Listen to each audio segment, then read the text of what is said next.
Verinha, tá liberada para prece, tá?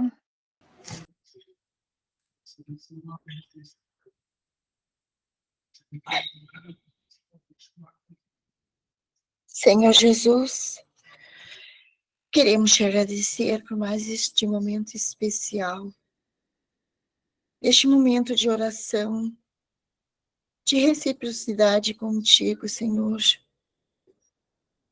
Queremos te pedir que as tuas bênçãos, a tua misericórdia sejam derramadas sobre cada um de nós, que nós possamos entender e compreender o teu sagrado Evangelho.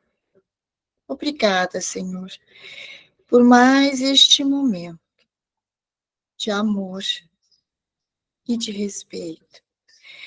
Em nome de Deus, em nome de Jesus, damos por aberto esse estudo tão magnífico que é da doutrina esclarecedora. Que assim seja, Senhor. Amém.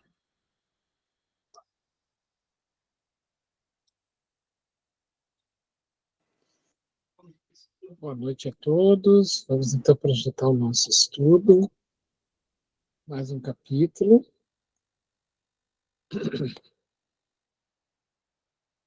Só um minutinho.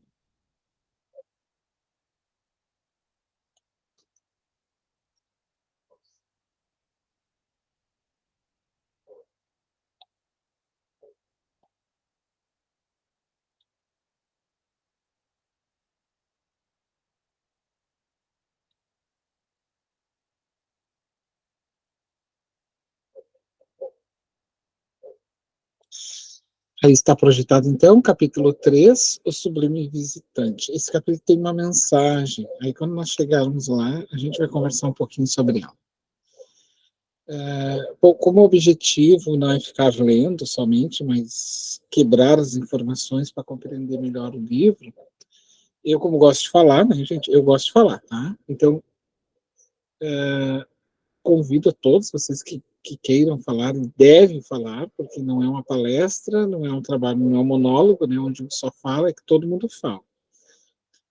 Quando não falam, a gente vai passando a palavra e vai conversando sobre o que está sendo tratado aqui. Então, é que é importante algumas ponderações, assim, né, para que a gente possa entender o espírito, aonde ele quer chegar com aquela informação, qual o objetivo daquela mensagem. Esse é o objetivo dos nossos estudos literários. Não apenas somente ler, né? Só ler. Claro, no decorrer vai ter textos que a gente vai ficar transcorrendo apenas, não tem, eles são informativos, não tem o que falar. Ele é só informativo. Mas tem momento que o Espírito convida nós a pensar. Aí, nesse momento, a gente vai conversando junto com o Espírito, tá bom? Aí eu passo a palavra para o seu Homero, então, que ele vai convidar alguém para iniciar a leitura. Eu convidaria a Virgínia, pode ser, Virgínia?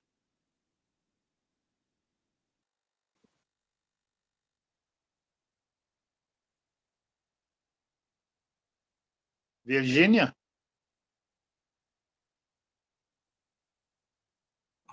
Tá sem som, Virgínia. Virgínia está sem som?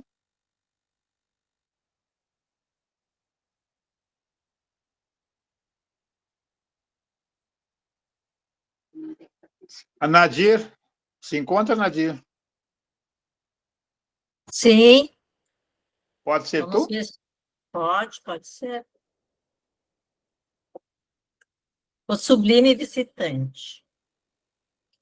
Reunidos em pequeno salão iluminado, observei que a atmosfera permanecia embalsamada de suave perfume. Recomendou-nos Cornélio a oração fervorosa e o pensamento puro. Tomando-nos a dianteira, o instrutor estacou à frente de reduzida câmara, estruturada em substância análoga ao vidro puro e transparente. Olhei-a com atenção. Tratava-se de um gabinete cristalino, em cujo interior poderiam abrigar-se, à vontade, 2 a 3 pessoas.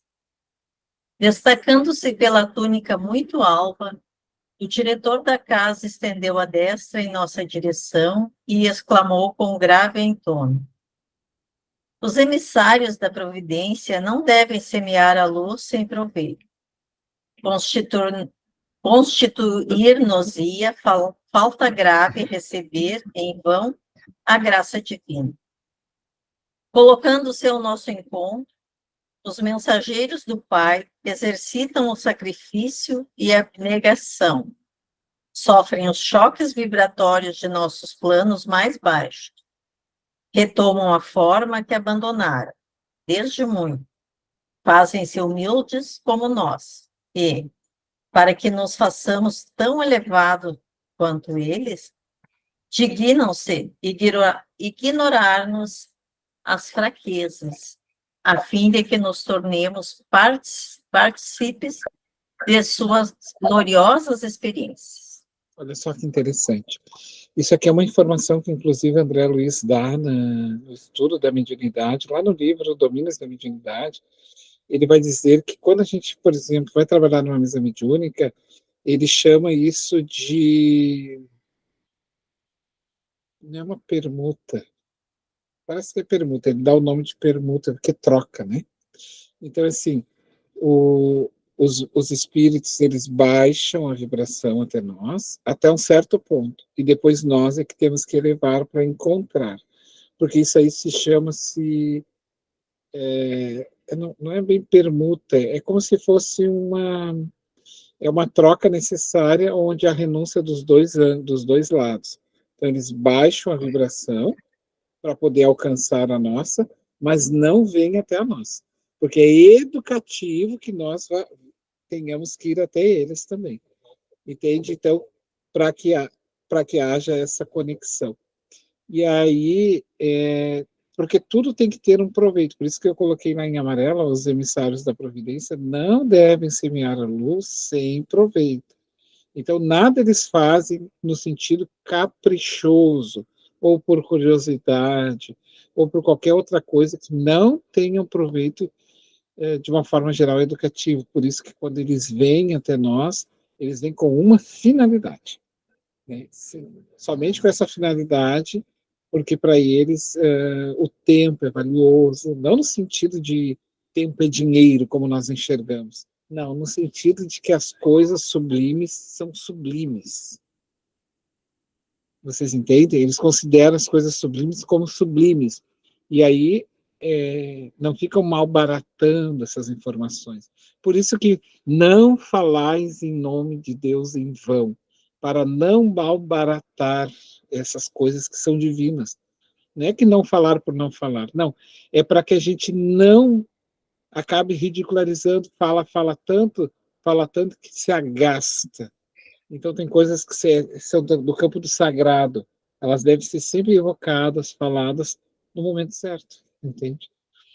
Mas é só para essa colocação que ela é muito interessante, porque daí vai fazer depois uma chamadinha da André Luiza.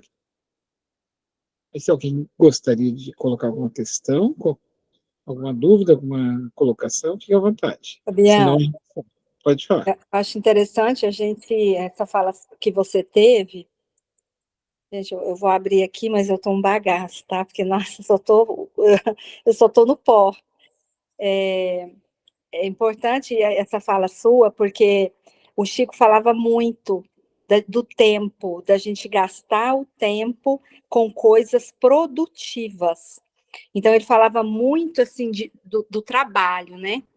De trabalhar, até quando a gente está chateada, ele falava assim, trabalha, minha filha, mas trabalha, chora assim, chora, aliás, às vezes a gente estava chateada, né, e com alguma coisa, ele via vibração, essas coisas, então ele falava muito isso, pode chorar, mas chore trabalhando. Não chora, não senta, chora, esperneia, nada disso. Chora trabalhando, chora servindo, que é isso que é importante. Então, acho que essa fala dele, ele quis muito falar também desse tempo nosso de evolutivo que nós estamos tendo, dessa jornada espiritual, de educação, né, do saber, do conhecimento, né? Eu estou lendo aquele livro Coragem, mais uma vez, muito assim, interessante, porque depois que eu comecei a estudar a Joana, que eu vejo, gente, como o Emmanuel, como o Chico, como os espíritos são extremamente psicológicos, né? É muito interessante você fazer uma releitura de algumas coisas e você começar a perceber o tanto que você enxerga de uma outra forma, que você enxerga aquilo muito mais para te beneficiar hoje, né, na sua evolução espiritual. Obrigada.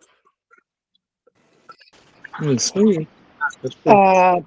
A Mara colocou uma coisa muito importante ali na questão do tempo, né, que o Chico falava muito. E o Emmanuel também ressalta muito sobre essa questão do tempo, né, do aproveitar o tempo, né. E o Divaldo tem uma fala que ele diz assim, que quando nós estamos prontos para reencarnar, quando nós estamos nos finais ali do processo de reencarnação, ele diz que a última orientação que nós recebemos do plano espiritual é de que nós estamos vindo para servir. Ou seja, nós somos contínuos trabalhadores. Então, no momento em que a gente reencarna, a gente está vindo para trabalhar entre os encarnados. E trabalhando entre os encarnados, né? Nós vamos praticando, e no momento em que nós desencarnarmos, nós vamos dar essa sequência desse trabalho, desse serviço, só que agora no plano espiritual. Nós vamos para o plano espiritual e lá nós vamos trabalhar numa outra seara, que agora é a seara dos irmãos tantos desencarnados, ou também ainda seguir auxiliando aos nossos irmãos aqui, em cada um nas suas circunstâncias, encarnados também. Então nós somos espíritos trabalhadores, nós estamos sempre trabalhando. Então nós não temos o direito de desperdiçar o tempo, a oportunidade que nós temos quando reencarnamos, em outras coisas fúteis, né? Nós devemos, mesmo como a Mara falou mesmo na tristeza, vamos ocupar essa tristeza com o serviço. Eu acho que é a Joana que fala também que quando a gente está triste, a gente tem que substituir essa tristeza pelo trabalho ao próximo, pelo amor ao próximo. Porque quando eu amo o próximo, eu não deixo espaço para tristezas da minha vida e amarguras. Isso aí. Perfeito. Muito boas colocações. Vamos seguir então mais um pouquinho, depois a gente conversa. Quem estava lendo? A Nadir, né? Segue lá para nós então. Interrompeu o curso das palavras, fitou-nos em silêncio e prosseguiu noutro tom. Compreendemos que, lá fora, ante os laços morais que ainda nos prendem às esferas da carne, é quase inevitável a recepção das reminiscências do pretérito, à distância. A lembrança tange as cordas da sensibilidade e sintonizamos com o passado inferior. Aqui, porém, no santuário da bênção, é serenidade e respeito. O ambiente oferece bases à emissão de energias puras e, em razão disso, responsabilizaremos os companheiros presentes por qualquer minúcia desarmônica no trabalho a realizar. Formulemos, pois, os mais altos pensamentos ao nosso alcance, relativamente à veneração que devemos ao Pai Altíssimo. Para outra classe de observadores, o instrutor Cornélio poderia parecer excessivamente metódico e rigorista. Entretanto, não para nós, que lhe sentíamos a sinceridade profunda e o entranhado amor às coisas santas. Vocês Após perceberam? Parece que é um certo rigor, tá? Mas não é. É que quando nós... Isso é um cuidado muito grande, porque nós malbaratamos as coisas santas. E aí aquilo que depois... Microfone aberto, Fabiano. Aí depois que a gente depois que o que ocorre? Quando a gente necessita fazer aquela conexão, aquilo fica tão mal baratado, fica desgastado, que não faz mais sentido. Vocês entendem? Não faz mais sentido. Então, para algumas classes de observadores, parece ser uma coisa rigorosa. Ah, para que tanto? Né? Assim que a gente fala. Mas não. Para o André Luiz, que entendia, e os estudiosos ali, era aquele rigor, não. Aquilo ali era um respeito e uma sinceridade profunda com as coisas santas. Exatamente nesse sentido, gente. Tem coisas que elas têm que permanecer lá, no âmago do nosso ser. Porque senão a gente começa em qualquer situação, se a gente ficar assim, ó, malbaratando, não faz mais sentido. Então, é o momento certo para cada coisa. Por isso a expressão, novamente, eu vou dizer para vocês, de que não falais o nome de Deus em vão. É nesse sentido, não é que Deus fique bravo, porque Deus jamais vai ser. Mas é nesse sentido para que a gente tenha a ideia de que há coisas que precisam, há palavras, há sentimentos que precisam ser no momento certo para serem pronunciadas e serem visitadas, entende? Então, é nesse sentido, tá? Ele está trazendo para nós aqui o André Luiz, mas vamos seguir. A Simone falou que tem microfone aberto, então, por gentileza, daí quando não for falar, fecha o microfone, quando quiser falar, fique à vontade, pode abrir. Fabiano, eu vejo uma outra coisa aí também nessa fala, que o André Luiz, né, falava muito para o Chico, né, quando o Chico falou, eu quero ficar bem e não sei o quê, então eu vejo aí também, nessa fala do André Luiz aí, né, na história aí, da disciplina, né, é uma disciplina para você fazer qualquer coisa que você se proponha, né, eu vejo muita disciplina nessas palavras aí, né? Nessa maneira que eles estão conduzindo.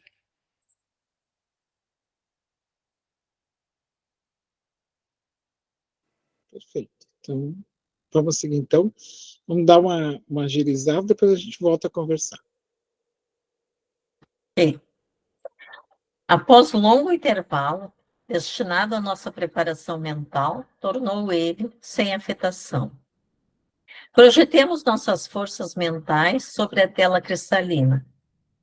O quadro a formar-se constará de paisagem simbólica, em que águas mansas, personificando a paz, alimentem vigorosa árvore, a representar a vida.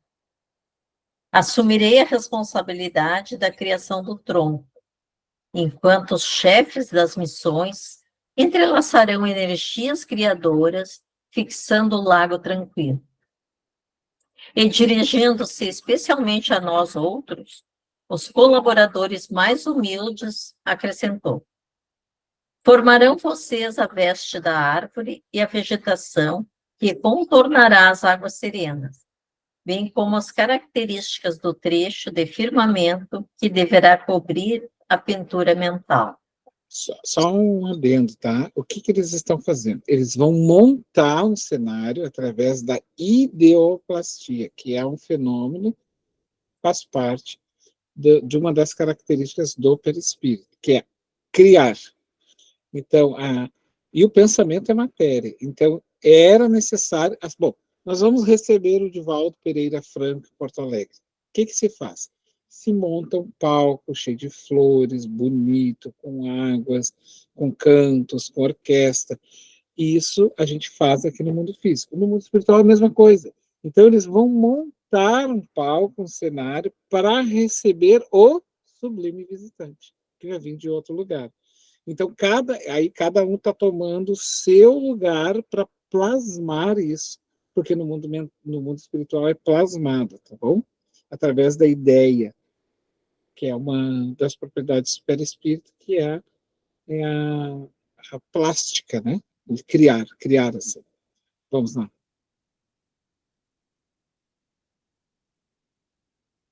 Continuar?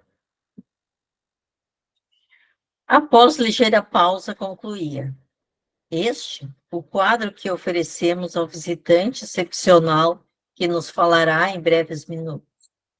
Atendamos aos sinais. 2 auxiliares postaram-se ao lado da pequena câmara, em posição de serviço, e, ao soar de harmonioso aviso, pusemo-nos todos em concentração profunda, emitindo o potencial de nossas forças mais íntimas. Senti a pressão do próprio esforço, que minha mente se deslocava na direção do gabinete de cristal, onde acreditei penetrar, colocando tufos de grama junto ao desenho do lago que deveria surgir. Utilizando as vigorosas energias da imaginação, recordei a espécie de planta que desejava naquela criação temporária, trazendo-a do passado terrestre para aquela hora sublime. Estruturei todas as minúcias das raízes, folhas e flores, e trabalhei intensamente na intimidade de mim mesmo, revivendo a lembrança e fixando-a no quadro com a fidelidade possível. Fornecido o sinal de interrupção, retomei a postura natural de quem observa, a fim de examinar os resultados da experiência, e contemplei. Oh, maravilha! Jazia o gabinete profundamente transformado. Águas de indefinível beleza e admirável azul celeste refletiam uma nesga de firmamento, banhando as raízes de venerável árvore, cujo tronco dizia, em silêncio, da própria grandiosidade. Miniaturas prodigiosas de cúmulos e nimbos estacionavam no céu, parecendo pairar muito longe de nós. As bordas do lago, contudo, figuravam-se quase nuas e os galhos do tronco apresentavam-se vestidos escassamente. O instrutor célere retomou a palavra e dirigiu-se a nós com firmeza. Meus amigos, a vossa obrigação não foi integralmente cumprida. Atentai para os detalhes incompletos e exteriorizai vosso poder dentro da eficiência necessária. Tendes ainda 15 minutos para terminar a obra. Entendemos sem maiores explicações o que desejava ele dizer e concentramo-nos de novo para consolidar as minudências de que deveria revestir-se a paisagem. Procurei imprimir mais energia à minha criação mental e, com mais presteza, busquei colocar as flores pequeninas nas ramagens humildes, recordando minhas funções de jardineiro no amado lar que havia deixado na terra. Orei, pedi a Jesus me ensinasse a cumprir o dever dos que desejavam a bênção do seu divino amor naquele santuário. E, quando a notificação soou novamente, confesso que chorei. O desenho vivo da gramínea que minha esposa e os filhinhos tanto haviam estimado em minha companhia no mundo, adornava as margens com um verde maravilhoso, e as mimosas flores azuis, semelhando-se a miosótis silvestres, surgiam abundantes. A árvore cobria-se de folhagem farta e vegetação de singular formosura completava o quadro, que me pareceu digno de primoroso artista da terra. Cornélio sorriu, evidenciando grande satisfação, e determinou que os 2 auxiliares conservassem a destra unida ao gabinete. Desde esse momento, como se uma operação magnética desconhecida fosse posta em ação, nossa pintura coletiva começou a dar sinais de vitalidade temporária. Algo de leve e imponderável, semelhante a carinhoso sopro da natureza, agitou grandemente a árvore respeitável. Balouçando-se os arbustos e as minúsculas ervas, a se refletirem nas águas muito azuis, docemente encrespadas de instante a instante. Quer descansar um pouquinho, Virgínia? Pode ser. A Virgínia Nadir, a Virgínia está me ouvindo, Virgínia? A Virgínia está aí Sim, agora. Homero. Eu já Tu quer? estava, meu microfone não estava funcionando, eu agora troquei. Tá. Tu quer continuar? Pode continuar? Posso continuar, A sim. Virgínia. É ali na minha gramínea, né, Nadia? Isso.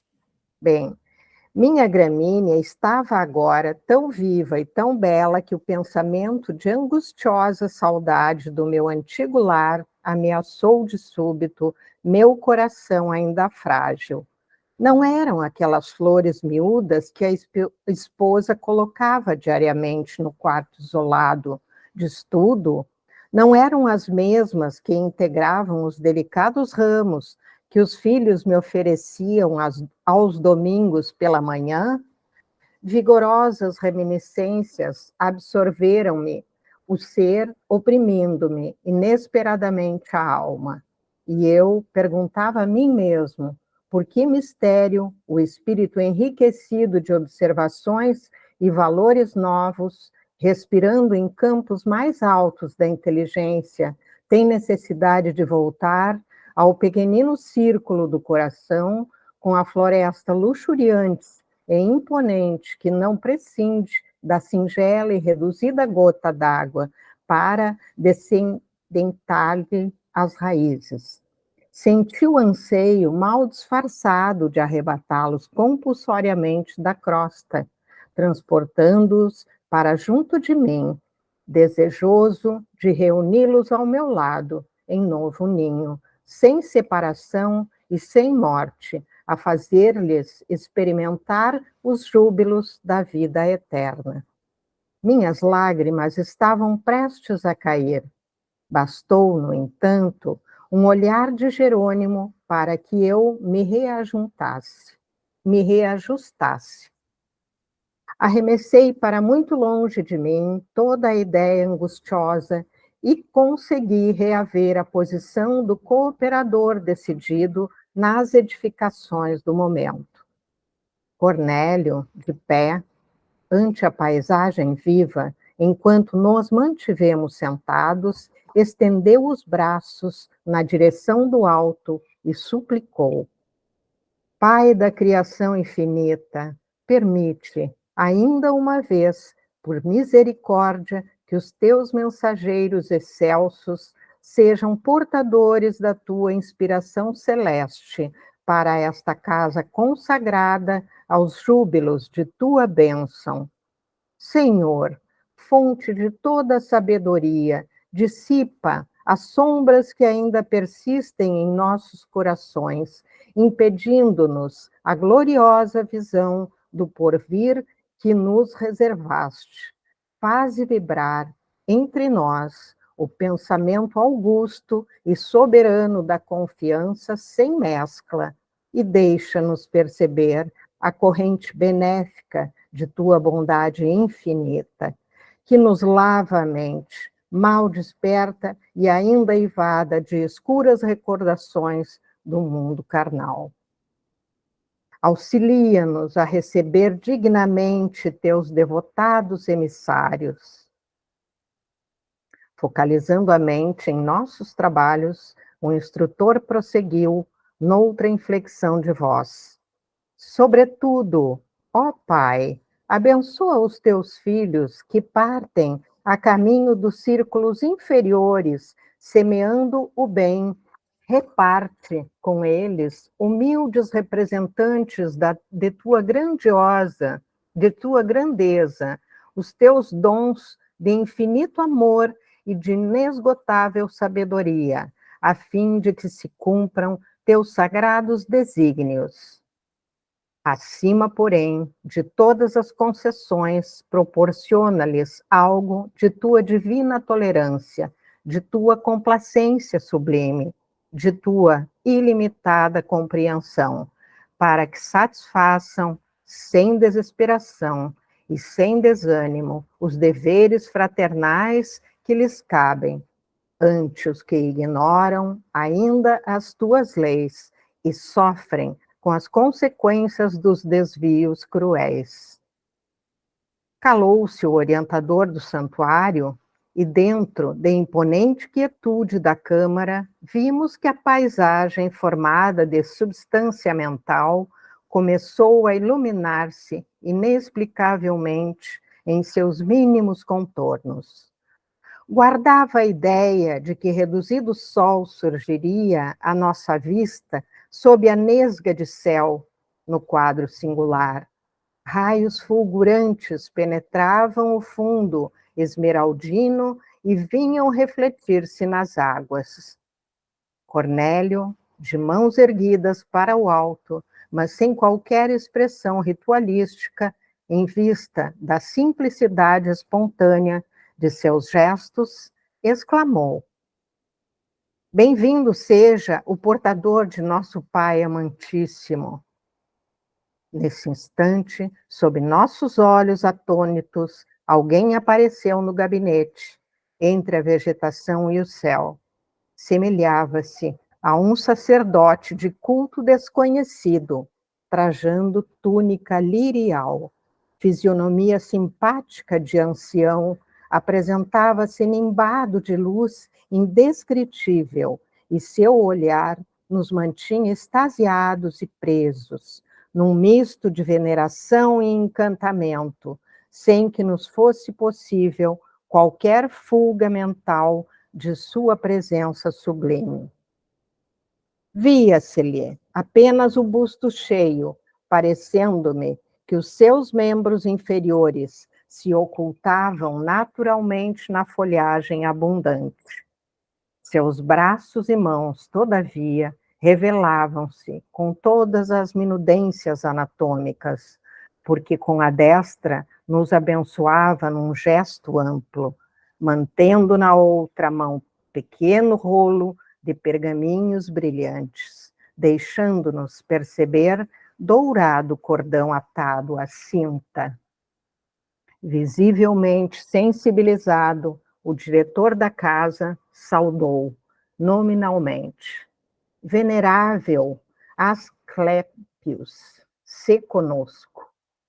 O emissário, em voz clara e sedutora, desejou-nos a paz do Cristo e, em seguida, dirigiu-nos a palavra em tom inexprimível na linguagem humana. Abstenho-me aqui de qualquer tradução incompleta e imperfeita, atendendo a imperativos de consciência. Ouvimo-lo sob infinita emoção, sem que qualquer de nós contivesse as lágrimas. O verbo do admirável mensageiro que chegava de esferas superiores, trazendo-nos a bênção divina, caía-nos na alma de modo intraduzível e acordava-nos o Espírito Eterno para a infinita glória de Deus e da vida imortal. Não conseguiria descrever o que se passava em mim, jamais escutar alguém com aquele misterioso e fascinante poder magnético de fixação dos ensinamentos de que se fizera emissário. Ao abençoar-nos, ao término da maravilhosa alocução, irradiavam-se de sua destra, muito alva, pequeninos focos de luz, em forma de minúsculas estrelas que se projetavam sobre nós, invadindo-nos o tórax e a fronte, e fazendo-nos experimentar o júbilo inenarrável de quem sorve, feliz, vigorosos e renovadores alentos da vida. Quiséramos prolongar indefinidamente aqueles minutos divinos, mas tudo fazia acreditar que o mensageiro estava prestes a despedir-se. Interpretando, contudo, o pensamento da maioria, Cornélio dirigiu-se à palavra e indagou, humilde: se os irmãos presentes poderiam endereçar-lhe algumas solicitações. O arauto celeste aqueceu, sorrindo, num gesto silencioso, colocando-nos à vontade, dando-me a impressão de que aguardava semelhante pedido. A irmã Semprônia, que chefiava pela primeira vez a turma de socorro ao serviço de amparo aos órfãos, foi a primeira a consultá-lo. Venerável amigo, disse com transparente sinceridade, temos algumas cooperadoras na crosta que esperam de nós uma palavra de ordem e reconforto para prosseguirem nos serviços a que se devotaram de coração fiel. Desde muito tempo, experimentam perseguições declaradas e toleram o sarcasmo contínuo de adversários gratuitos que lhes ferem o espírito sensível, atacando-lhes os melhores esforços por meio de maldades sem conta. Inegavelmente, não cedem ante os fantasmas da sombra e mobilizam as energias no trabalho de resistência cristã, exercendo funções de colaboradora nesta edição de socorro que agora chefio pela primeira vez.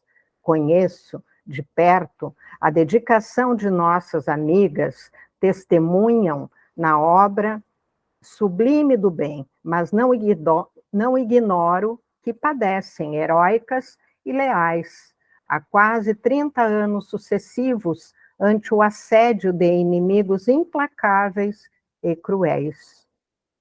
Após curto silêncio, que ninguém se atreveu a interromper, a consulente concluiu perguntando: que devemos dizer a elas, respeitável amigo? Por que palavras esclarecedoras e reconfortantes sustentar-lhes o ânimo em tão longa batalha? De alma voltada para o nosso dever, aguardamos de vossa generosidade o alvitre oportuno. Vimos, então, o inesperado. O mensageiro ouviu, paciente e bondoso, revelando grande interesse e carinho na expressão fisionômica, e depois que Semprônia deu por terminada a consulta, retirou uma folha dentre os pergaminhos alvinitentes que trazia de modo intencional e abriu-a à nossa vista, lendo todos nós o versículo 44 do capítulo 5 do Evangelho do apóstolo Mateus. Eu, porém, vos digo, amai a vossos inimigos, bendizei os que vos maldizem, fazei bem aos que vos odeiam e orai pelos que vos perseguem e caluniam. O processo de esclarecimento e informação não podia ser mais direto, nem mais educativo. Decorridos alguns instantes, Semprônia exclamou humildemente: compreendo, venerável. Bem rapidinho, Virgínia. Sim. O que acontece, né? Você se recorda que eu havia falado que quando a gente fica muitas vezes fazendo e lendo, acaba perdendo o sentido de algumas coisas que deveriam ser refletidas com mais profundidade, com certo cuidado. Por exemplo, o Evangelho de Jesus, ele é o Evangelho, ele é o livro da alma. Então a gente, quando se reporta o Evangelho, sempre se reportando não naquele sentido de malbaratar ele. Aí, acontece uma coisa na vida, eu corro para o Evangelho. Quando eu corro para o Evangelho.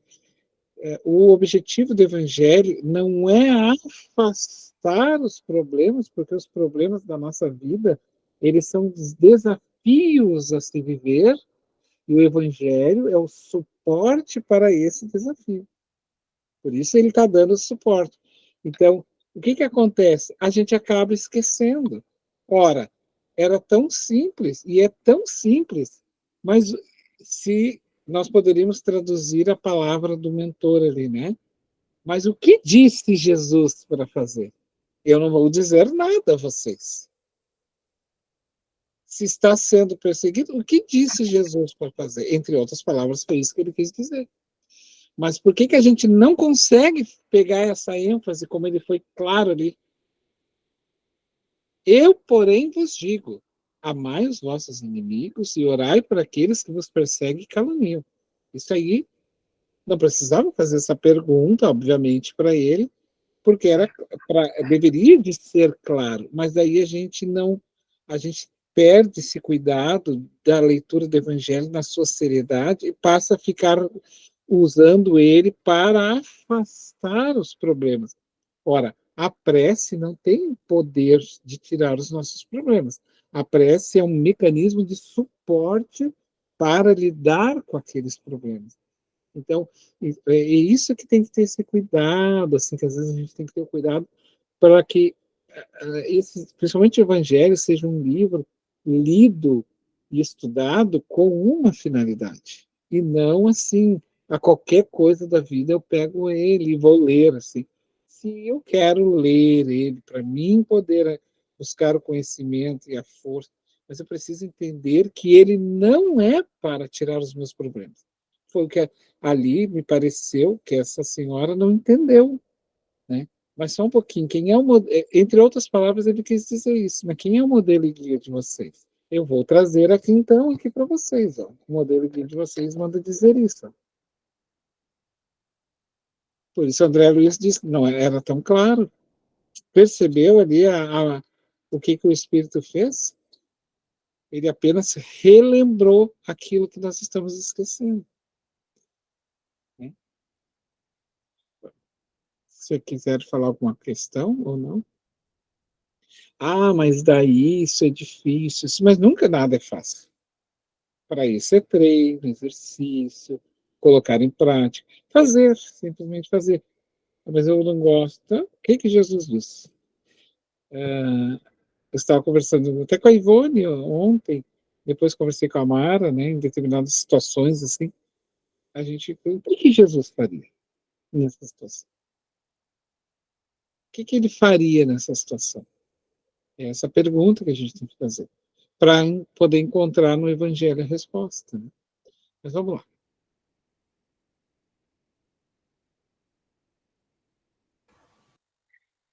Compreendo, venerável amigo, o emissário, sem qualquer afetação dos que ensinam por amor próprio, comentou. Os adversários, quando bem compreendidos e recebidos cristamente, constituem precioso auxílio em nossa jornada para a união divina. A síntese verbal condensava explicações que somente seriam razoáveis em compactos discursos. A meu ver, não obstante a beleza e edificação do ensino recolhido, o método não recomendava a extensão de perguntas de nosso lado, mas o irmão Raimundo, do grupo socorrista dedicado à assistência aos loucos, tomou a iniciativa e interrogou. Tolerante amigo, que fazer ante as dificuldades que me defrontam nos serviços marginais da tarefa? Interessando a órbita de nossos deveres com os desequilibrados mentais da crosta terrestre, venho assistindo certo agrupamento de irmãos encarnados que não estão interpretando as obrigações evangélicas como deviam. Em verdade, convocam-nos à colaboração espiritual, pronunciando belas palavras, mas no terreno prático se distanciam de todas as atitudes verbais da crença consoladora. Estimam as discussões injuriosas, fomentam o sectarismo, dão grande apreço ao individualismo inferior, que desconsidera o esforço alheio, por mais nobilitante que seja este. Quase sempre entregam-se a rixas infindáveis e gastam o tempo estudando meios de fazerem valer as limitações que lhes são próprias. Por mais que lhes ensinemos a humildade, recorrendo não a nós, mas ao exemplo eterno do Cristo, mas se arvoram em críticos impiedosos, não apenas uns dos outros, e sim de setores e situações pessoais e coisas que lhes não dizem respeito, incentivando a malícia e a discórdia, o ciúme e o desleixo espiritual. No entanto, reúnem-se metodicamente e nos chamam à cooperação em seus trabalhos. Que fazer, todavia, respeitável orientador, para que maiores perturbações não se estabeleçam? O mensageiro esperou que o consulente se desse por satisfeito em suas indagações e, em seguida, muito calmo, repetiu a operação anterior. E tivemos, ante aos olhos, outro pergaminho com a inscrição do versículo 11, do capítulo 6, da primeira epístola do apóstolo Paulo a Timóteo. Mas tu, ó homem de Deus, foge destas coisas e segue a justiça, a piedade, a fé, a caridade, a paciência, a mansidão. Permaneceu Raimundo na expectativa, findando-se-nos não haver interpretado a advertência quanto devia, mas a explicação sintética do visitante não se fez esperar. O discípulo, que segue as virtudes do mestre, aplicando-as a si próprio, foge às inutilidades do plano exterior, acolhendo-se ao santuário de si mesmo e auxilia os nossos irmãos imprevidentes e perturbados, rixosos e ingratos, sem contaminar-se. Virgínia, Registrando... tu quer Sim. descansar um pouquinho? Quer Pode descansar um pouquinho? ser. Sim, seu Homero, obrigada. A Rosa, quer continuar, Rosa?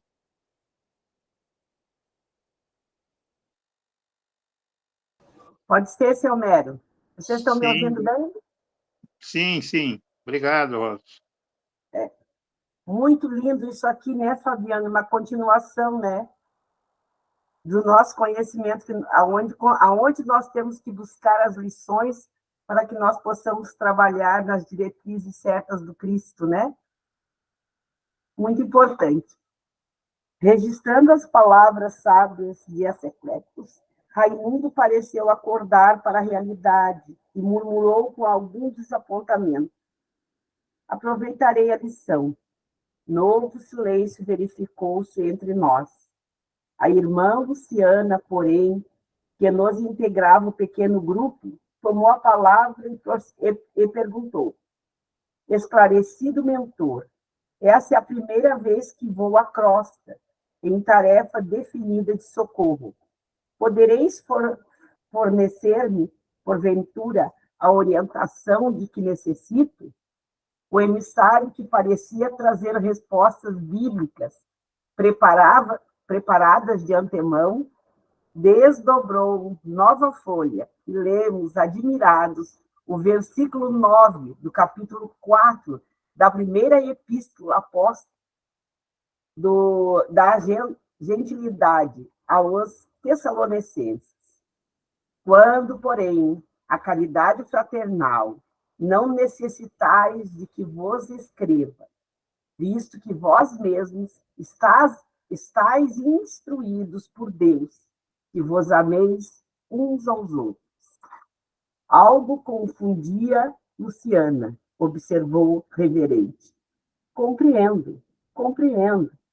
O evangelho aplicado, comentou o mensageiro delicadamente, ensina-nos a improvisar os recursos do bem nas situações mais difíceis.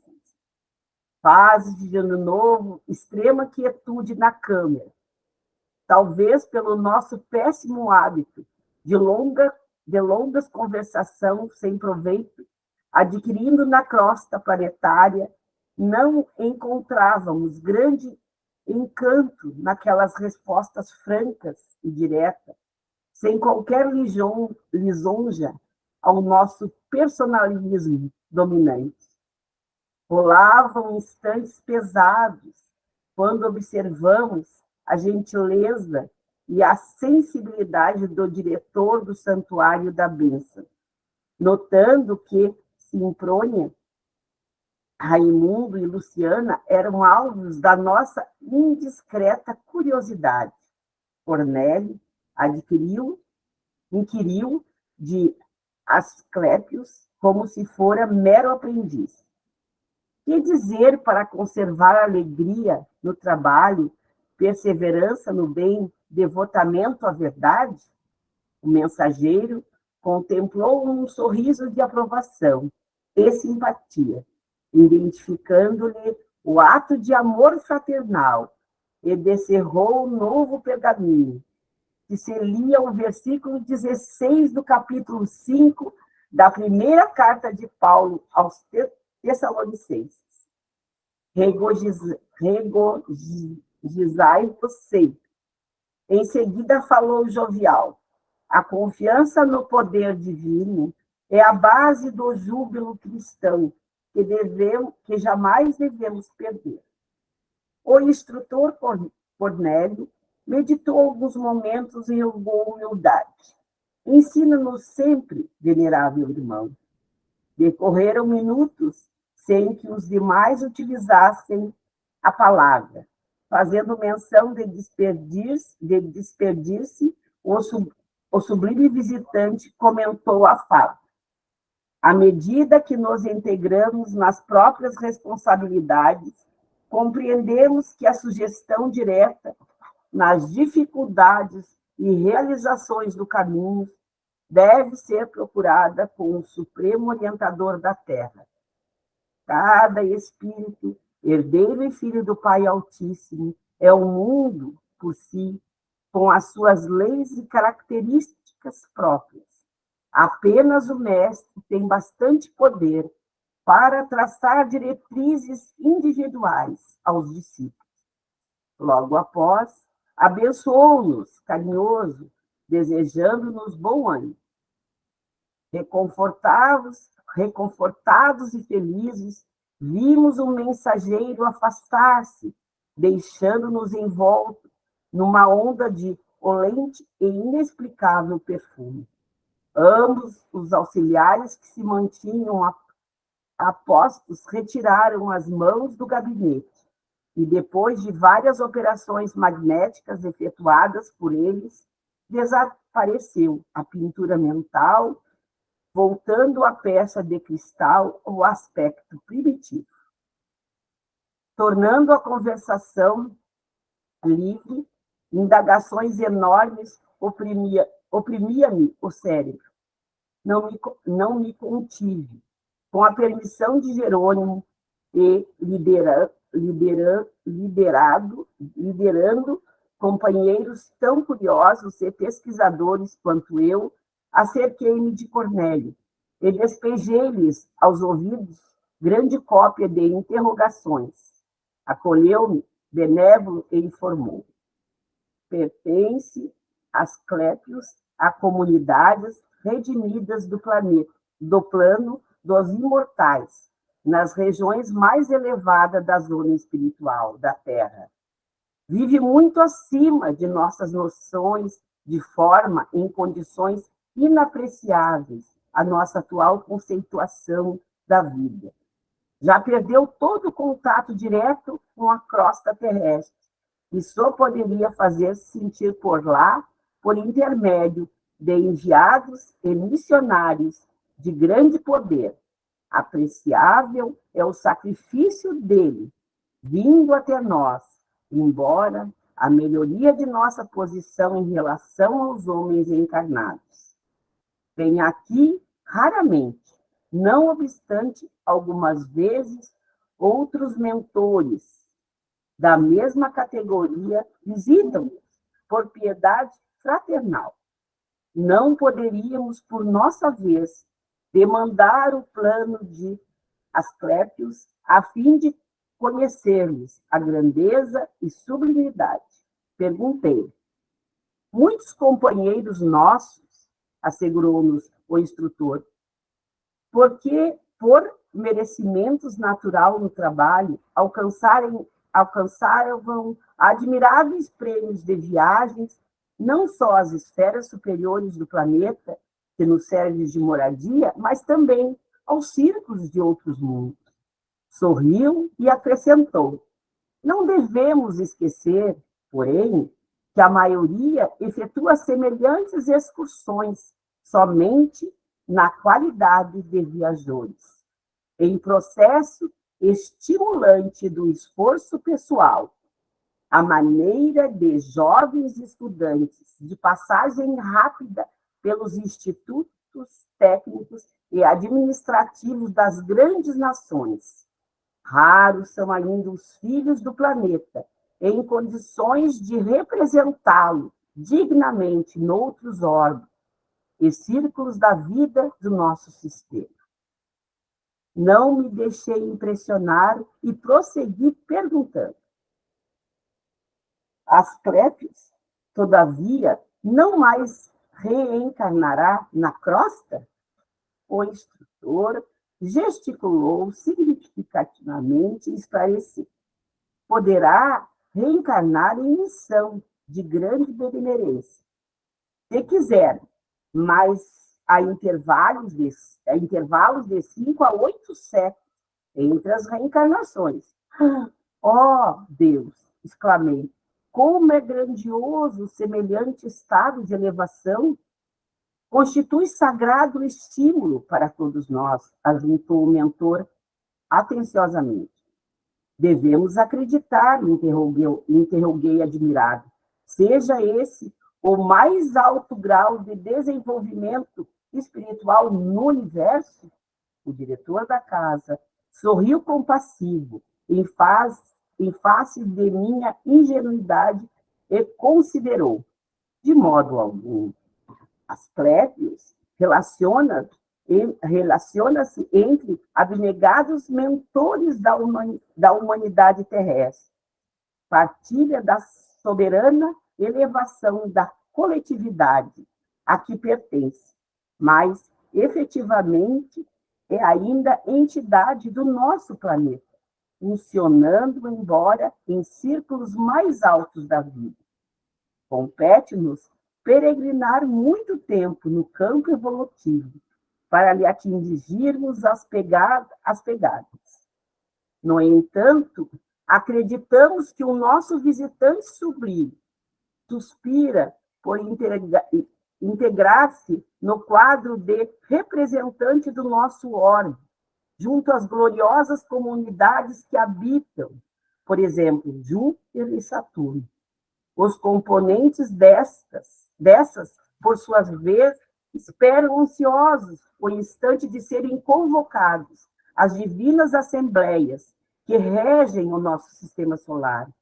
Entre essas últimas estão os que aguardam, cuidadosos e vigilantes, o minuto em que serão chamados a colaborar com os que sustentam a constelação de Hércules, a cuja família pertencemos. Os que orientam o nosso grupo de estrelas aspiram naturalmente a formar um dia na coroa de gênios celestiais que amparam a vida e dirigem-se no sistema galáctico em que nos movimentamos. E sabe, meu amigo, que a nossa Via Láctea, viveiro e fonte de milhões de mundos, é somente um detalhe da criação divina, uma nesga do universo. As noções de infinito encerraram a reunião encantadora no santuário da bênção. Cornélio estendeu-nos a mão, almejando-nos felicidade e paz, e despedimos-nos sob enorme impressão entre a saudade e o reconhecimento. Coisa linda! Lindo, lindo. Ele, então, só para colocar para vocês, ele cita Júpiter e Saturno. São os dois planetas mais evoluídos do nosso sistema solar. Na Revista Espírita é um jornal, né, que Kardec escrevia na sua época. Então ele tinha tiragem um por mês, assim. Então, durou 12 meses, né? Um por mês é 12 meses. Ao total, durou 12 anos, depois ele desencarnou. A Federação Espírita Brasileira, então, compilou 12 jornais, aí dá mais ou menos, espere só um momentinho, eu vou pegar aqui para vocês.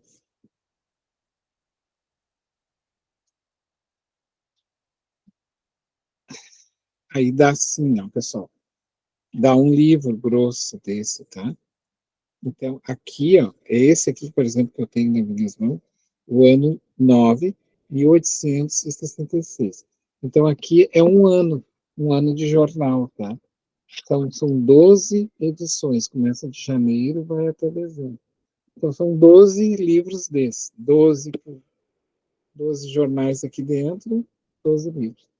Por que eu estou falando isso? Porque o Kardec conversava com espíritos vindos de Júpiter, por exemplo, qual o Mozart. O Mozart era um espírito que morava em Júpiter. E também tinha a história que, nesse mesmo livro, do oleiro, um oleiro francês. Oleiro é aqueles artistas que fazem louças, né? Artes em argila. E ele fazia, eu vou botar aqui, enquanto eu vou falando para vocês dar uma olhadinha, que eu salvei, na verdade, para mostrar para vocês, e acabou saindo daqui. O Leiro Allan Kardec. Vamos ver se eu acho alguma coisa. Eu tenho. Aí ele fazia esse tipo de arte, vamos ver se eu acho, tomara que eu ache. E ele, então, tinha um detalhe muito interessante parecido com Júpiter, nas suas artes, assim, fazendo menção à natureza. E o Kardec, então, conversa com ele, e ele na Terra, e ele era um espírito vindo de lá, de Júpiter. Tem uma entrevista muito bonita. Eu estou com o nome dele na minha cabeça e não sai, assim. Tem os desenhos também que eu vou mostrar para vocês aqui, ó, que o Mozart mostra como é que é a casa dele. Aí na entrevista que o Kardec fala com ele a respeito da sua casa em Júpiter, ele diz que a chave da sua residência espiritual é uma sintonia. Se tu não estiver dentro da sintonia, tu não entra. Então a fechadura ela é mais ou menos assim. Não existe portas. E o Mozart vai dizer que não existem instrumentos que tocam música nesses mundos. E tudo tem música. As flores têm uma vibração que toca uma harmonia de música. Tudo em volta gira em torno de música. E o Mozart, ele veio de lá, e claro que quando o espírito vem para o nosso mundo, ele acaba tendo o peso atômico, né, do átomo, das moléculas e tudo mais. E muitas vezes isso causa demasiadas perturbações nesse espírito, às vezes. E ele foi sentindo peso, aqui eu achei. Ele foi sentindo o peso deste momento, e ele tinha muitas perturbações, né? Acabava tendo muitas perturbações espirituais. Claro, não é um espírito evoluído, lembrando sempre, como as Clépios ali deixou claro, que modelo é Jesus. Por isso, ele, então, em qualquer situação, ele não aconselhou a ninguém. Ele simplesmente abriu o Evangelho e também algumas epístolas do apóstolo Paulo. Deixa eu aqui pegar só o nome dele. E mais ou menos isso, tá, gente, que eu queria comentar com vocês a respeito de que ele cita Júpiter e outros planetas, que realmente são espíritos de outras esferas, assim. E aí já atingiram a lucidez espiritual, que é o que eles chamam de acordou, né? A alma conseguiu acordar. Alguma questão enquanto eu procuro aqui?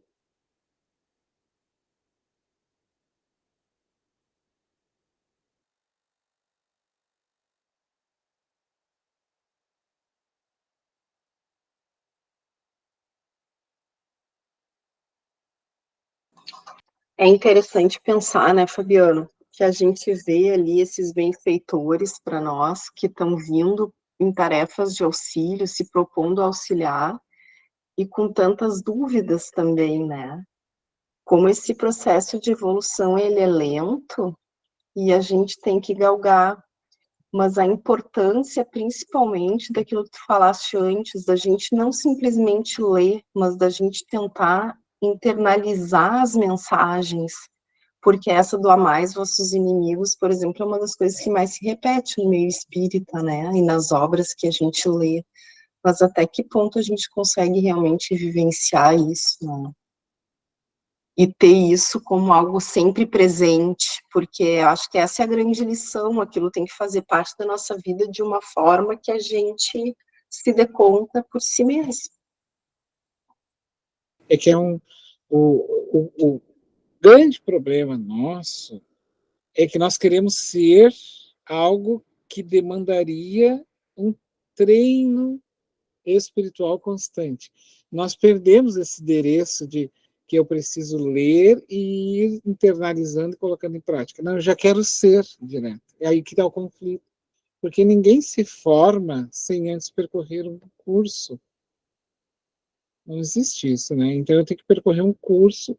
A formação é a láurea final. Então a láurea espiritual é um acúmulo de tentativas, de exercícios.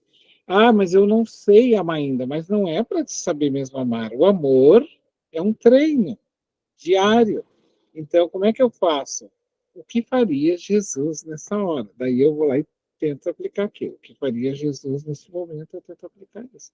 E vou fazendo, exercitando sempre. Sempre exercitando.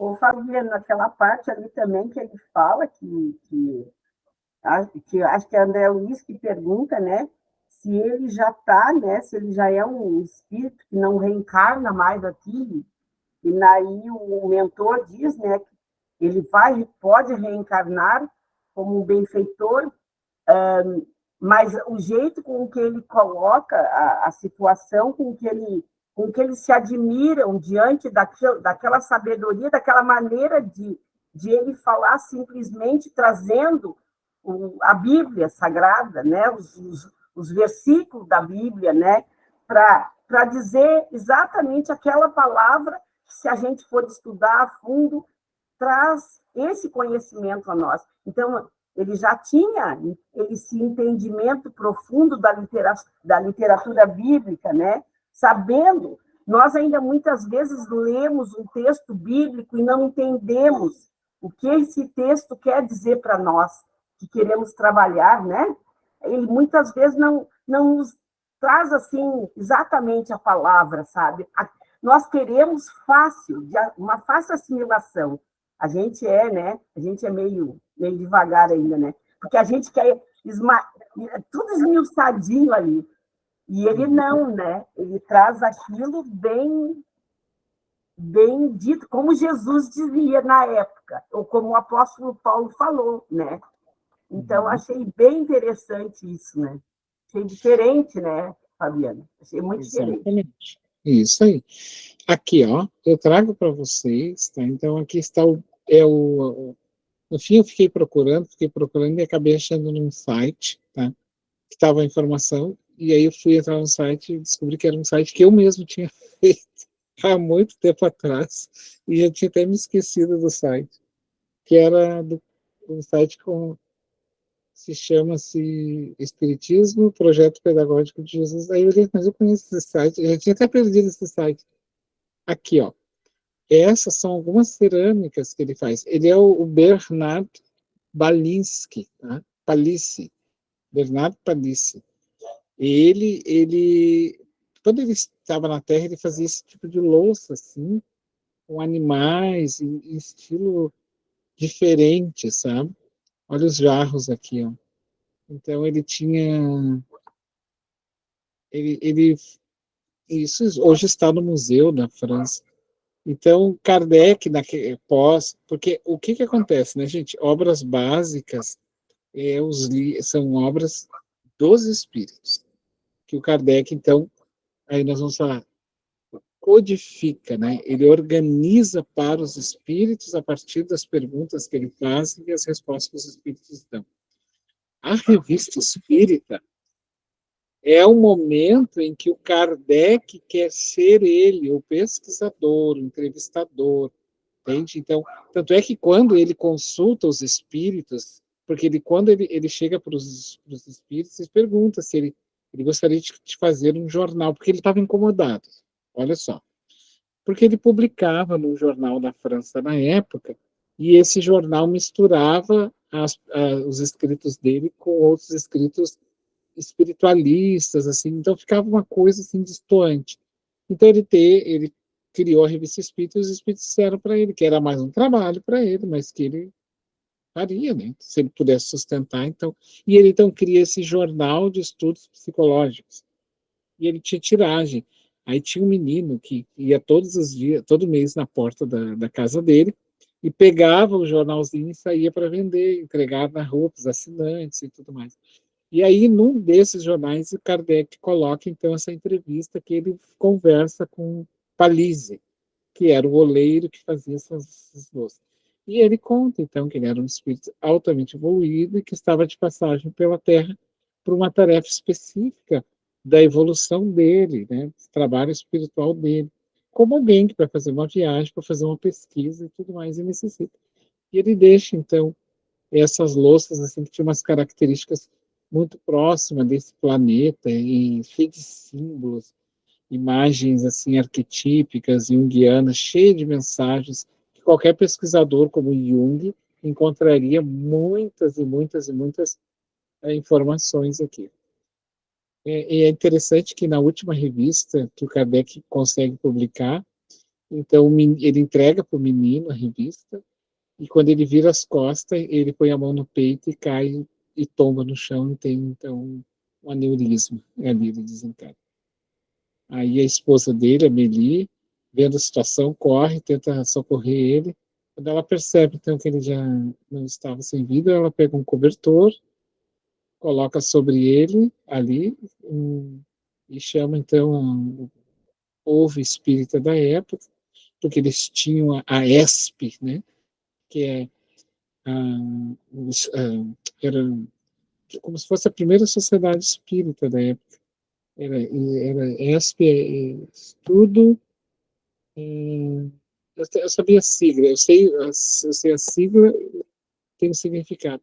Chamou todo mundo e aí foi quando foi notificado, daí então ele foi diagnosticado que ele teve um aneurisma fatal e veio desencarnar.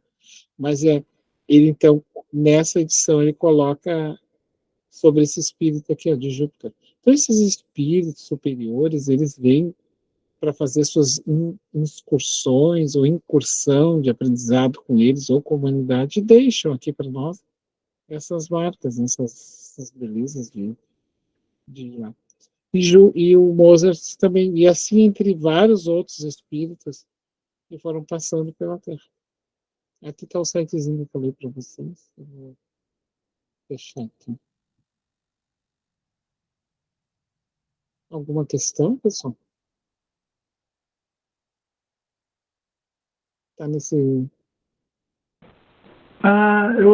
Eu achei uma parte interessante aqui na leitura, na parte final, onde, deixa eu ver aqui, foi o Cornélio pergunta, né, para as Clépios, que fazia para conservar a alegria no trabalho, perseverança no bem e devotamento à verdade. Eu achei muito bonita essa pergunta e muito importante, até para nós também a resposta, enquanto nós trabalhadores, né, trabalhadores em casas espíritas, eu achei muito pertinente a nós, né, e aí ele fala ali o que o Asclepios ele fala, né, primeiro que nós devemos nos regozijar sempre, né, e depois ele completa, né, que a confiança no poder divino é a base do júbilo cristão, ou seja, é pelo devotamento, é pelo amor, pelo próximo, que nós vamos ascender, né, na nossa caminhada enquanto espíritos evoluindo, na formação de evolução. Então eu acho interessante assim, né, que nós devemos sempre acreditar no poder de Deus, né? Quando a gente tem diante de nós, por exemplo, um irmão que padece de alguma enfermidade, ou quem está passando por um momento de dificuldade, né, dificuldade financeira, dificuldade pessoal, a gente nunca deve deixar de acreditar que aquele momento é passageiro para ele, né? Como o Chico diz, né? Tudo passa, né? Mas nós devemos nos colocar ali, então, como aquele que vai auxiliar aquele irmão que sofre, né, a passar por esse momento, a passar por aquela dificuldade ali. Então, por isso que é importante sempre, quando formos trabalhar, né, nunca levar as nossas dores para o campo da caridade, né, porque nós não sabemos quem nós iremos encontrar pelo caminho, né, porque muitas vezes as pessoas que nós vamos encontrar, elas estão sofrendo muitas vezes mais do que nós, e aí nós percebemos o quão pequena é a nossa dor diante da dor do próximo.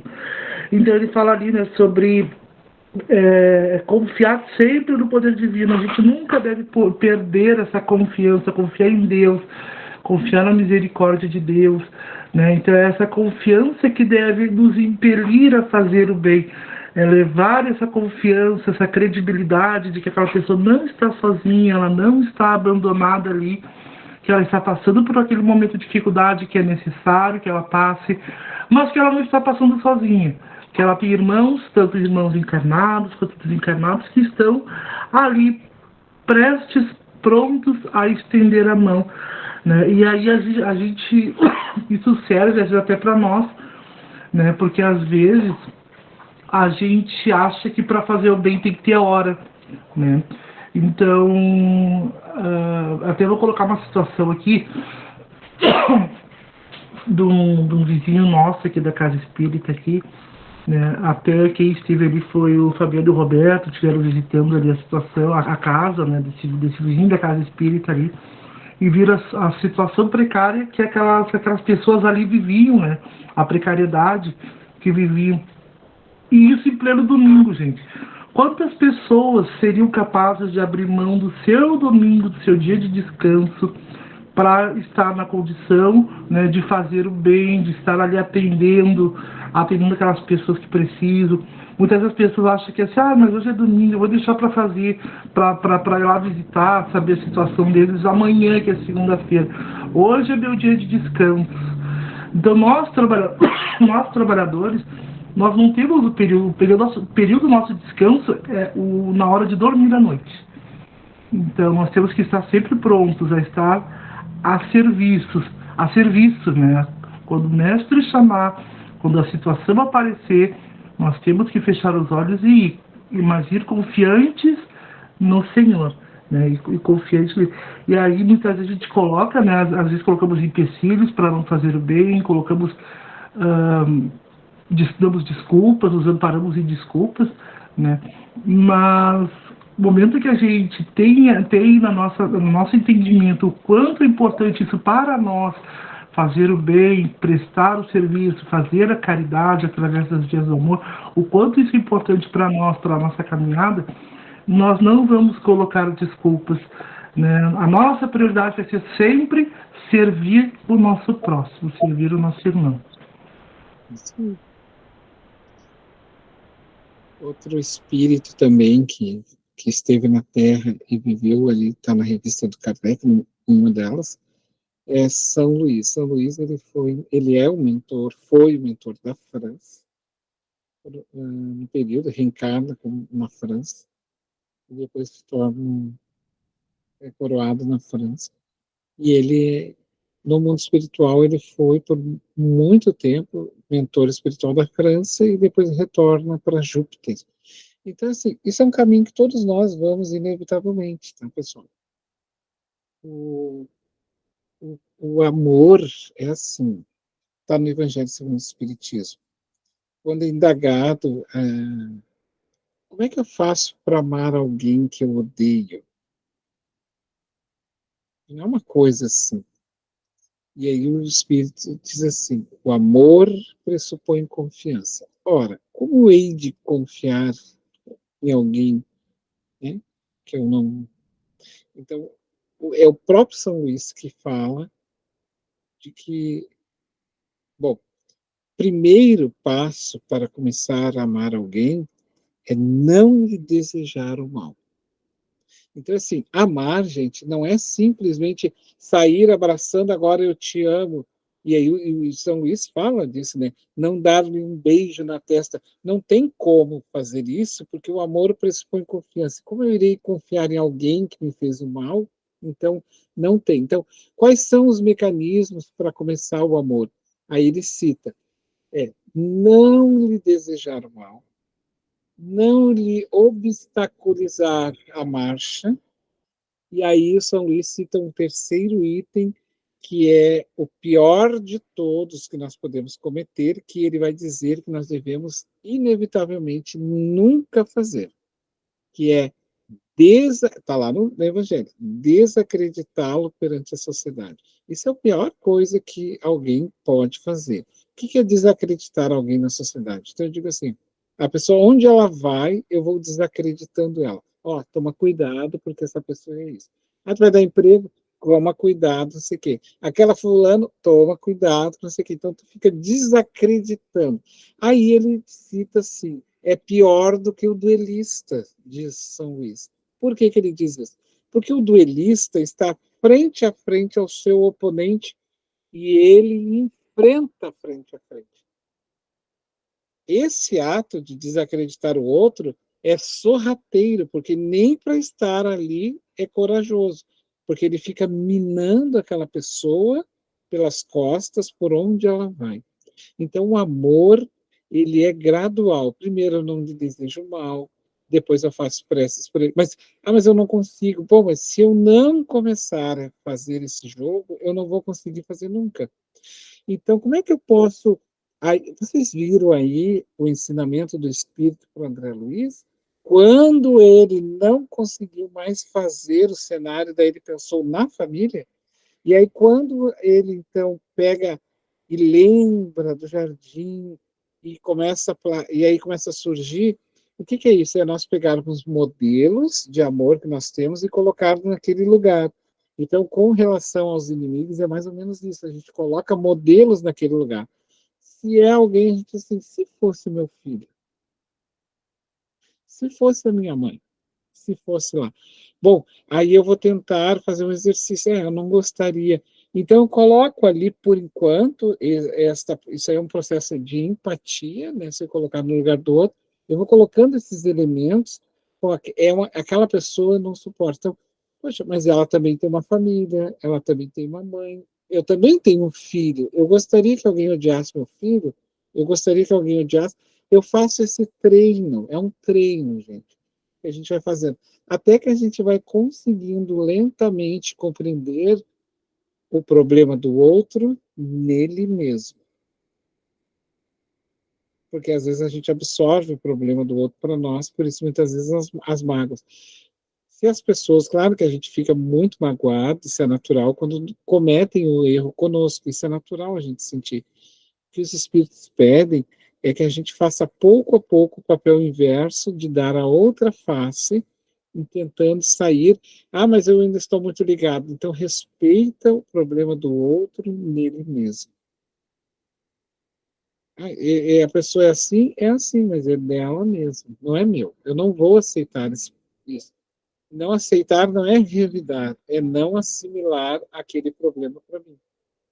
Então, assim, a pessoa fez isso porque está fazendo isso. Bom, esse é o problema dela, nela mesma. Ela vai, em algum dado momento da existência, ela vai poder ter. Isso é tão importante a gente fazer isso. Em dado momento, ela vai poder rever, porque nós também vamos ter esse momento de poder rever a nossa situação. Essa tua frase, né, Fabiano? Acho que foi Sartre que falou, né? Que não importa o que façam com você, importa o que você faz com o que fazem com você, né? Que aí é uma questão dela, quando tu vê que ela é que não tá de bem contigo, um inimigo, alguém que quer o teu mal, mas aí o que importa? Não é o que ela fez contigo, mas o que tu faz a partir daquilo ali, né? Tu tem uma atitude, como tu falou, de tentar ter empatia e benevolência. Às vezes tu não vai gostar do inimigo, mas tu já tentar assim, bom, talvez ele esteja fazendo isso por razões que ele achou, né, sei lá, vamos botar na vida prática, assim, disputar um espaço, né, que é um cargo que tu tem, que acontece muito no mundo corporativo, né, às vezes a pessoa quer aquele cargo ali daquela pessoa, então às vezes ela tá fazendo mal mas não é um mal pessoal, assim, na verdade ela quer o espaço, então ela faz uma coisa e claro que no primeiro momento, o ser humano tende a reagir, assim, né, e se defender, como tu falou, então vai dizer, cuida com aquela pessoa, isso aí é bem comum, né, cuida com aquela pessoa, porque tu vê aquela pessoa fazendo uma coisa, mas tu não deve ir na linha dela, né, tu tem que ser mais altruísta, maior que isso, né, pelo menos nós espíritas devemos tentar ser, né, podemos não ser, mas tentar ser. Então, eu acredito que essa frase é bem válida, não importa o que fazem com você, o que você faz com aquilo que fazem com você, acho que isso é um ensinamento, acho que foi Sartre que falou. A gente vai treinando, vai fazendo esse processo como se fosse um treino, porque virtudes é realmente uma constante de um treinamento, e a Joana bate muito nessa tecla, é uma das chaves dela. Empatia, né, também. É porque uma das chaves da Joana é que assim, ela cita bem assim, tá? Assim como se aprende na educação formal, na escola, a repetição, vai memorizando, vai fazendo para concluir um cálculo ou um letramento, para que consiga fazer determinados... No campo das virtudes é a mesma coisa, a mesma coisa. A gente tem que treinar, treinando, até que aquilo vai se tornando um hábito natural daqui a pouco dentro de nós. E esse treinar pressupõe no início uma certa, por interesse, não, eu vou fazer isso para bem disso, vou fazer isso porque eu não quero isso, não tem problema. Depois ele vai se tornar um hábito, mas ele não inicia. Tem um livro, né, tu falou, é bem conhecido no mundo corporativo, O Poder do Hábito, né, fala bem isso aí que tu tá falando na psicologia hoje. Tu, primeiro, talvez não faça com vontade, né, mas vai fazendo, né, que nem tu falou, talvez o ideal seria ir na casa espírita fazer o bem de coração, talvez alguns não consigam ainda, mas então faça, vai fazendo, né, até que aquilo se torne um hábito e tu acaba assimilando, e aquilo, de repente, muda. Às vezes o ideal seria de dentro para fora, mas às vezes tem que ser, acho que de fora para dentro, né, aquilo vai, e isso tem estudos provando que funciona, assim, do poder do hábito, totalmente. E o que tu está citando é o que o Leandro acabou de citar, né? A gente precisa começar e fazer, e aí se deixar permitir também se beber da própria fonte que tu está trazendo. Aí eu gostaria de citar essa questão, que às vezes a gente tem, eu não vou fazer determinada coisa porque eu ainda não sou isso. Sim, mas é óbvio que não é. Está fazendo exatamente para se tornar isso. E aí eu vou citar para vocês novamente um exemplo particular, que eu fui convidado para fazer palestra lá quando eu tinha uns 19, 20 anos, e eu não me sentia, né? Aí o que acontece? Eu fui adiando, e um dia eu cheguei na casa espírita mais cedo, que eu trabalhava na biblioteca, e tinha que ir mais cedo, porque tinha muito livro para catalogar, então eu ia 1 hora, 2 horas mais cedo, ficava. Aí eu decidi entrar e estava com aquele convite de fazer palestra, mas eu não queria fazer porque eu não era aquilo ainda que eu falava. Olha só a ingenuidade. Aí eu abri o livro Fonte Viva, que estava na tribuna, do Emmanuel, e abri ao acaso. E a frase que o Emmanuel, eu li ao acaso, a frase dizia assim, considerar-se inapto é saudável. Sim, porque ninguém pode fazer algo se não está apto ainda, pelo menos, né, um pouco informado. Eu não posso ir para a tribuna fazer palestra se eu não tenho um pouco de conhecimento. Eu preciso, sim, ter informação, conhecimento, mas aí eu não posso adquirir o conhecimento do mundo inteiro para fazer uma palestra. Eu não posso absorver todas as verdades para fazer uma exposição. E eu não posso ser puro para fazer uma exposição. Daí, o livro dizia assim, considerar-se inapto no primeiro momento é saudável. Permanecer inapto é fuga psicológica. Então, aí eu não vou fazer porque eu não sou assim, porque eu não sou assim. Permanecer é uma fuga. Quando a gente faz uma palestra, eu posso dizer isso de carteira para vocês, porque eu estou acostumada, a gente vai falando e vai bebendo daquilo de tal forma que, ao falar para os outros, tu mesmo te convida ao fazer. Então, qual a melhor oportunidade de colocar em prática? Quando a gente fala. Porque ao falar eu me dou conta. Ao fazer eu me dou conta. Vocês entendem? Que quando a gente fala, dando aula, dando palestra, a gente vai se dando conta daquela coisa tão boa que tu fica muito motivado a colocar em prática. E ao contrário, quando eu me excluo de não fazer porque eu não acho que eu sou aquilo, eu perco a oportunidade, porque o que acontece? Quando nós levamos a informação, a paz, o conhecimento, a gente também se convida àquilo, a agir sobre aquilo. E não queira dizer que nós somos a paz. Não. Ao falar dela, ela também te convida. E aí tu te sente motivado exatamente por ter falado. Então, por isso que a gente tem que falar. A gente tem que agir, a gente tem que fazer o bem. Porque ao fazer o bem, a gente também está se convidando a fazer cada vez mais, a internalizar. Ó, Fabiano, viu como foi bom tu ter feito? Olha como tu te sentiu bem. O outro também. Então, tu também está naquele processo. Mas isso só foi possível quando fez. E o espírito, Asclépio, é o resumo disso, gente. Ele foi se permitindo fazer e falar. E foi se embebendo, foi gostando, aí ele vai lembrando, eu vou fazer assim, porque eu falo lá para os meus irmãos que é assim, então eu também vou fazer assim. O que é isso? É uma pessoa que está pensando que ele está no desenvolvimento. Agora, se eu for esperar para ele me tornar anjo, para depois começar a reforma íntima, não dá. Porque ninguém se torna anjo primeiro, para depois se reformar. A gente se reforma. O anjo é a Láudia. É a Láudia disso.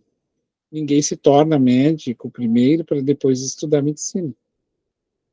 Então, a gente tem que começar a estudar. O médico não é o diploma. O médico é um caminho. É um caminho da educação. Eu digo na universidade. Psicologia, meus amigos, formar-se em psicologia não é um diploma. Vocês já estão se tornando psicólogos. Se não se derem conta disso agora, não é o diploma que vai te definir como psicólogo. Vocês entendem? Então, é o percurso que me define. Então, ao fazer, estou me definindo já. Depois vai se tornando um hábito. Passo a palavra para vocês. O Romero. Está muito boa, muito boa. Nós queríamos mais uma meia hora, mas infelizmente passou, estourou o nosso tempo, né? Tudo na ponta da língua, né? Vamos passar para a Verinha? Tá, Verinha?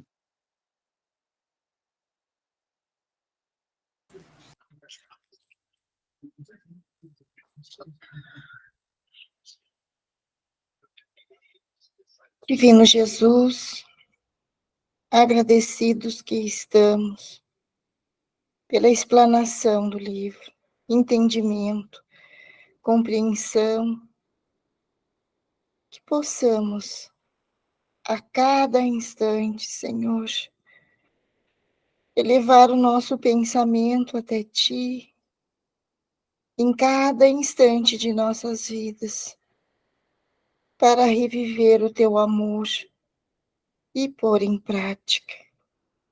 Ó Jesus, muito obrigada por este momento tão especial. Obrigada, espiritualidade maior. Que assim seja. Amém. E assim seja. Assim seja. Tchau, Pessoal, pessoal. uma boa noite para vocês. Boa noite a todos. Até a próxima. Boa noite. Boa noite, pessoal. Semana. Beijo na